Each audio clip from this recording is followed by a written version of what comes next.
Jā, tātad pie mums ir Bušs, izpildītājs, kura kontā ir 2 solo albumi.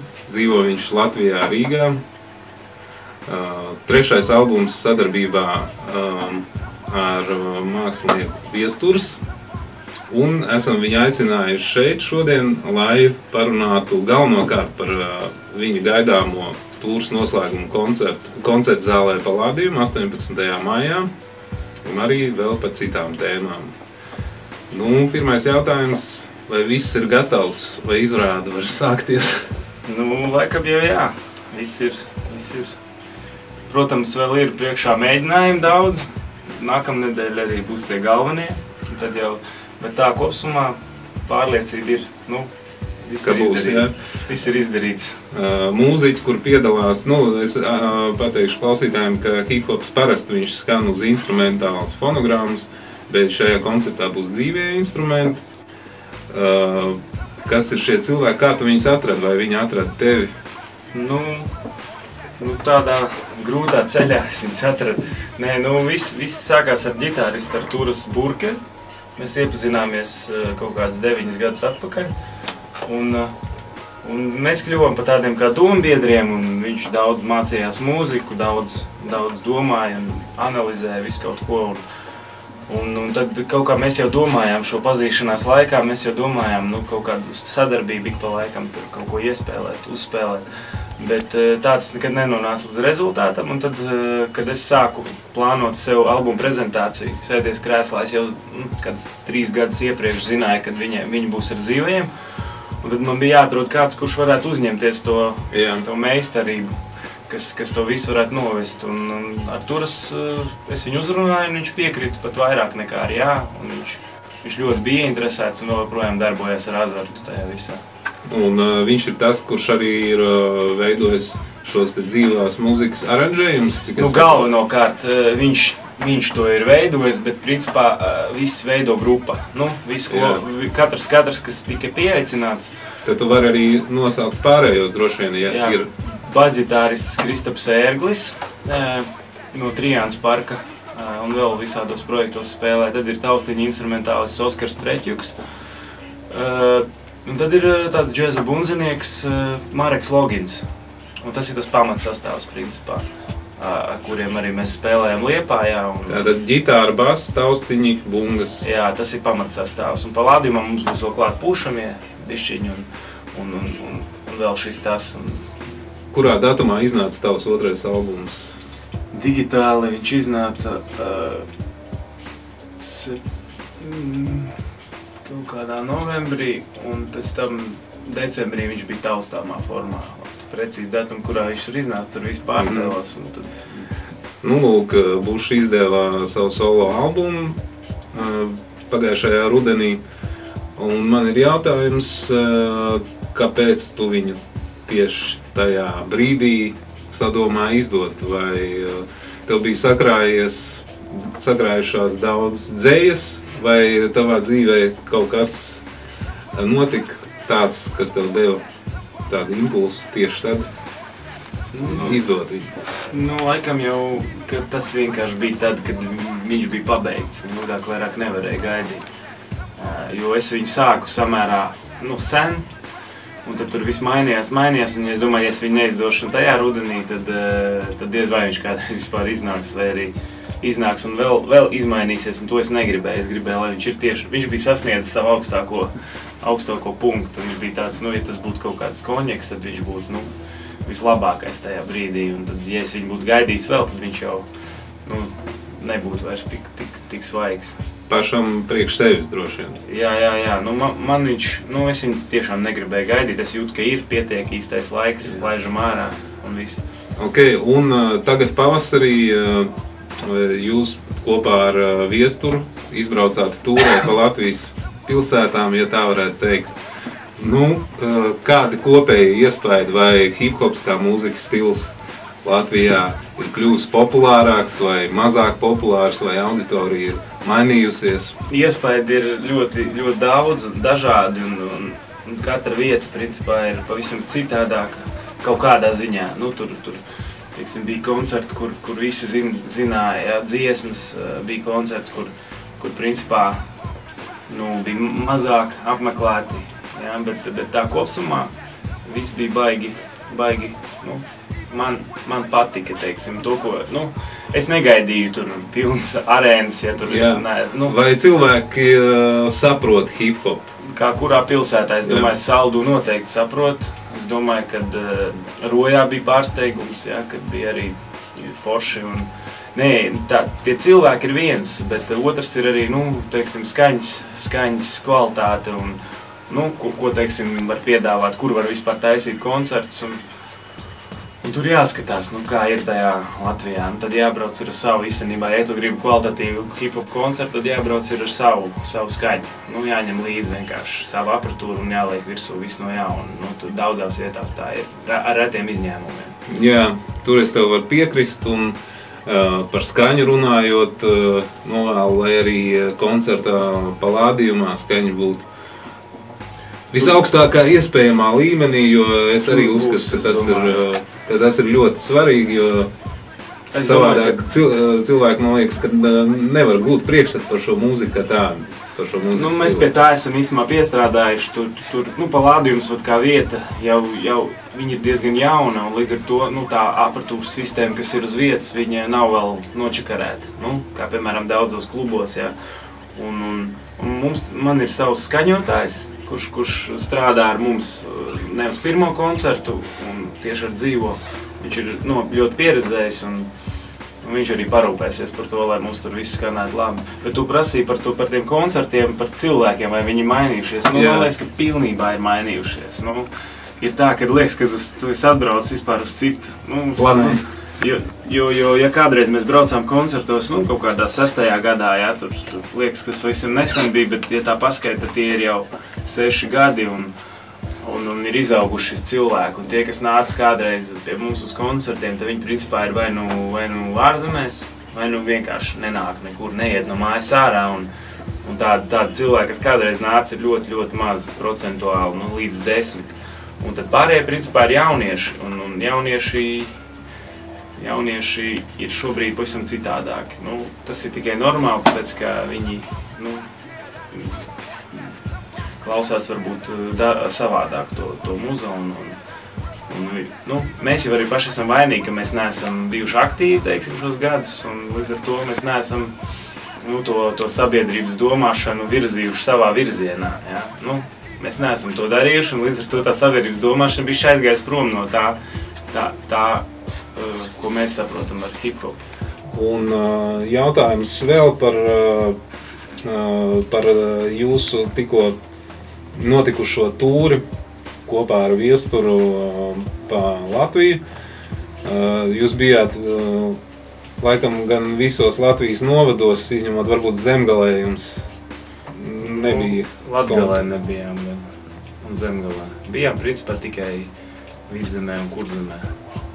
Un kāds, teiksim, iespējas palika par situāciju Latvijas provincēs vispār, sociālo? Es jau biju bijis, daudz kur, bet daudz gadus jau nesanāk. Šoreiz sanāca tā, ka katra piekdiena un sestdiena sanāca kaut kur būt, kaut kādā vietā. Kopsumā ņemot ir nedaudz skumīgi varbūt, tieši par ekonomisko situāciju, ja, ka gandrīz visur vienkārši baigais bezdarbs, tieši jauniešu vidū. Ne tikai bezdarbs, bet arī tāda bezdarbība. Kad, nezinu, nav ko darīt. Tātad tu nevarētu teikt, ka šajā ziņā kaut kādas pozitīvas pārmaiņas ir notikušas? Man liekas, ka ir tieši negatīvas. Man liekas, ka ir tieši negatīvas notikušas un kad salīdzinoši, tur es nezinu, man jau neliekās, ka 2 lati pa koncertu, teiksim, ir liela summa, vispār kā tāda, ja? Un tad izrādās, ka ir. To es sapratu tagad tikai, braucot, un ir milzīga. Tas ir kapitāls, tas ir tie 2-3 āliņi, un tas ir gan piekdienas vakars nodrošināts. Un tas ir, diezgan skumīgi, jo šāda teiksim, cena, viņa tāda pat, man liekas, bija gadus arī 10 10 noteikti atpakaļ. Un tad viņi uzkāpa, un tad viņi tagad ir nokritus, un tagad visur. Ne, nu, Rīgā jau arī radina pavelti uz bezmaksas pasākumiem, un cilvēks tā kā pierod, un viņš vairs, protams, negrib. Nu, ja tev kaut ko dod pavelti, kāpēc tev par to maksāt? Tas ir pareizi. Nu, es nezinu, nu, viņi jau arī jāpelna, kaut kā ir jādzīvo. Nu, nevar uzlikt tur ieeju, un tad, teiksim, cilvēki nenāk uz turieni, nu, arī klubiem, ja, tur viss tas ir saprotams, ka vajag nopelnīt uz alkoholu, teiksim, labāk, lai ienāk bez maksas un viss nāk dzēr tur. Ko tajā visā darīt mūziķim, meklēt sponsoru, kas sponsorē ne tikai albumu, bet arī tūri? Nu, visdrīzāk, jā, jo, nu, jo nepietiek jau, ka tu aizbrauc, jo, ja, teiksim, skaņas kvalitāte, nu, tur, nu, reti ir augstā līmenī, nu, pat bieži ir nenormālā līmenī. Un ja tu aizbrauc, un tev pat nav skaņas, tas skaidrs, kad ir jāmeklē sponsors, kurš tev arī maksā par to skaņu, jo skaņa izmaksā diezgan, un tādā veidā, nu, plus vēl kaut kāds tur ieejas biļets, nu, es nezinu, tur, jā, mūzika pavelti, koncerti pavelti. Nu, vienīgais, kā var maksāt honorārs, kas jau tagad praksē ir bezmaksas koncerti, kur vienkārši no bārā ir tik daudz vienkārši apgrozījums, ka vēl īpašnieks var mierīgi samaksāt mūziķiem. Tātad mēs nonākam pie secinājuma, ka alkohols glābs mūziķis. Alkohols glābs mūziķis. Viņš jau glābīja jau. Lai cik tas nebūtu bēdīgi. Nu, reizē arī varbūt nedaudz smieklīgi. Šodien ir 8. maijs, rītā ir 9. maijs, Eiropas svin uzvaru pār fašismu. Rīt Krievijas cilvēki, krievalodīgie svin uzvaru lielajā TV karā. Kā tev šķiet, kas būtu visvajadzīgākais tieši Latvijā, lai šīs te divas kopienas, latviešu un krievu, nu, teiksim tā, lai nākotnē nerastos, vismaz nerastos kaut kādi konflikti, ja neiet runa par kādu sadraudzēšanos, kas man personīgi, nu, liekas tā, pagaidām vēl diezgan neiespējami, ja neskaita tos, kas ir saistīti kaut kā savās draugu kompānijās, savās darbvietās un tā tālāk. Bet kā tev šķiet, kas būtu visvairāk vajadzīgs, lai kaut ko uzlabot šai situācijai? Es domāju, ka vajadzētu samazināt to propagandu, tieši to šķirtību, jo viss tās, nu, kas ir, teiksim, politiskie spēki, kas ir tā kā par, nu, nacionālajie politiskie spēki, ja, kas ir gan krievu nacionālisti, gan latviešu. Viņi tomēr, sakot kaut ko labu par sevi, vienmēr tā kā veicina kaut kādu to naidu, nu, nacionālu naidu. Es vispār esmu vienmēr, nu, turējies pret kaut kādu.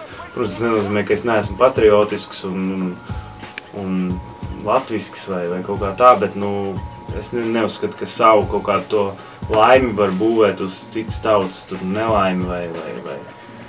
Es domāju, ka cilvēks ir cilvēks un tiklīdz viņš kaut kā nacionāla iemesla dēļ sāk ienīst citu cilvēku, tad es domāju, nu, es turos tālāk no tādiem cilvēkiem.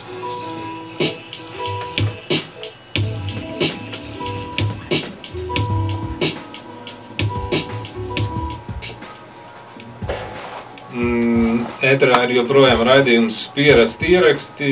Mēs atrodamies Radio Naba studijā, un pie mums ir viesis izpildītājs Bušs. Un runājam par dažādām tēmām, bet galvenokārt par viņu gaidāmo koncertu 18. maijā, kas būs kā tūras noslēgums, ja? Cik maksās biļetes? Vai viņas ir nopērkams jau tagad? Biļetes ir nopērkams jau sen. Biļetes pirmās 100 biļetes bija par 4 lati, un tagad ir par 5 lati. Un, ja nemaldos, koncerta dienā būs par 6 lati, vai arī koncerta nedēļā, tur man jāpiefiksē, es neatceros. Bet tagad ir par 5, vēl šonadēļ točni. Vai ir vecuma ierobežojums šim? Nav, ja? Šis būs pirmais koncerts, kur var nākt vienalga. 100-gadīgs un 2-gadīgs. Vai dzīvās grupas aranžējumi būs līdzīgi vai tie paši, kā bija tava albuma prezentācijā, vai kaut kas ir šajā programmā pamainīts? Ir mainīts, jā. Ir īstenībā mainīts diezgan daudz procentuāli. Saglabājām kaut kādas dažas dziesmas, tādā arteļa variantā, bet lielu daļu dziesmas vienkārši izmainījām. Pielāgojām lielākai skatuvē, vienkārši artelī vairāk bija tāda tiešām nevis kā koncerts, bet kā prezentācija, vairāk ar stāstiem un tādu mierīgu noskaņu uz tādas skatuves konkrētiem cilvēkiem, bet šoreiz jau tā skatuve ir lielāka un skaļāka. Pārsteigums. Es domāju, ka jā, kad aranžīs ziņā mēs esam, principā mēs neesam baigi neko mainījuši tur mainīšanas pēc, bet izmainījām visu, kas nepatīk. Uztaisījām tā, ka patīk. Jautājums par video, par tavu pēdējo video klipu, kas viņu veidoja un tas, kas visiem interesē, kā bija tām klavierēm. Atgādināšu, ka Bush video klips nesen jaunākais ir skatāms internetā, YouTube un citur arī droši vien. Un, dziesma saucās Ir vērts. Jā. Kā ar tām klavierēm bija? Ar klavierēm bija tā, ka nebija viegli. Klavieres es nopirku pēc sludinājuma un aizbraucu viņām pakaļ. Labi, ka tu vari neatklāt visu noslēpumus. Sākumā mums bija tā doma, ka mēs paši to varam izdarīt, bet paldies Dievam, man galvā ieslēdzās kaut kāds loģisms un, nezinu, kaut kāds tāds spēks, kas man vienkārši pateica, varbūt labāk uzvani kaut kādai krāvēju firmai vai kaut ko tādu, un paldies Dievam, es to izdarīju vienkārši. Protams, visi gribēja 3 reizes lielāku summu nekā tās klavieres man izmaksāja par to uznešanu, kas man bija jaunums, bet dzīves pieredze tāda ir. Nākamreiz es klavieres vairāk nekur nenesīšu, visdrīzāk. Tātad tā nav montāža, tās ir klavieres uz jumta. Tās ir klavieres uznestas uz 5. stāvu, nonestas no 5. pēc tam aizvestas mašīnā uz 5. un pat ne tiem labākajiem apstākļiem viņas ir nestas augšā. Un man vēl tagad bija šī žēl tie džeki. Lai arī viņi saņēma varbūt atalgojumu, bet es domāju, ka nākamreiz viņi man necels telefonu, kad es zvanīšu, teikšu, ka man vajag nest klavieres kaut kur. Es domāju, ka tā būs. Kas bija režisors? Filmēja tāda video apvienība Gaļa films, režisors Kārlis Kanders un operators Emīls Kāls. Ar viņiem nekad nebiju iepriekš strādājis, bet par viņiem uzzināju un ieinteresēja. Man likās, ka tieši šim klipam, tieši šai dziesmai vajadzētu, lai viņi man tā sazinājos, viņi ar lielāko prieku piekrita un beigās tas, kas mums tur sanāca, liekas forši. Mans uzdevums bija, nevis uzdevums, bet uzstādījums bija, kad es negribu pats piedalīties režijā, vispār negribu, jo man kaut kā neliekas, ka man tas baigi padodās. Bet ja tev kaut kas darba gaitā nepatika, tu teici? Protams, ka es teicu. Un tur, protams, visas idejas man tika pasniegtas un kā jau tas parasti notiek. Un es tikai varēju pateikt jā vai nē un kaut ko varbūt pielikt, bet tā kosumā visu to režisēja Kārlis pats. Un arī protams, es tur ar rekvizītiem ņēmos un ar visu to saucamo projektu vadību, tur ar castingu cilvēkiem, vietām, tur kafijas dzirneviņām, dzīvokļiem un klubiem un glāzēm un vīniem un vīnogu sulām. Lai viss notiktu video, es principā pildīju to menedžeru funkciju, kas arī diezgan apgrūtinoši ir. Nākotnē es gribētu, lai kāds cits to dara. Skaidrs, jā, tad skatieties, kam interesē šis mūzikas stils Bush, ir vērts video internetā. Runājot par tavu gaidāmo koncertu palādījumā, neprasīšu, teiksim, kādas dziesmas albumu tu izpildīsi, bet es tev paprasīšu, vai ir kāda dziesma no tava pēdējā albuma, kur tu neizpildīsi koncertā un kāpēc? Tā, tūlītām.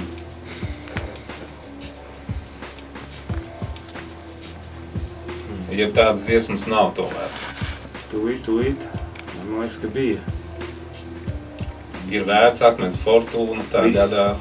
Es, protams, neatklāšu tev, kuras es izpildīšu. Nē, tieši to es tev neprasu. Man liekas, viena dziesma bija, bet varbūt es kļūdos. Pagaidām izskatās, ka nevar atcerēties, kuru nē, bet kopā diezgan daudz dziesmas es izpildīšu vispār. Tā programma būs visgarākā manā koncertu karjerā.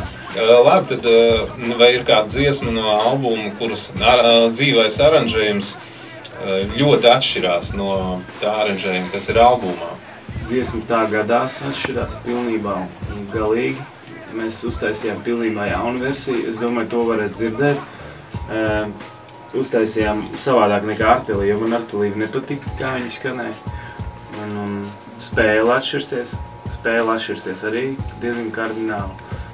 Bet nesliktāk, kā mēs viņu esam pieraduši, vienkārši interesantāk, jo viņi nebūs tik monotoni, jo ieraksts ir speciāli tāds nedaudz klišejisks, jo viņš tā kā tai tēmai vienkārši ir pielāgots nedaudz tas muzons.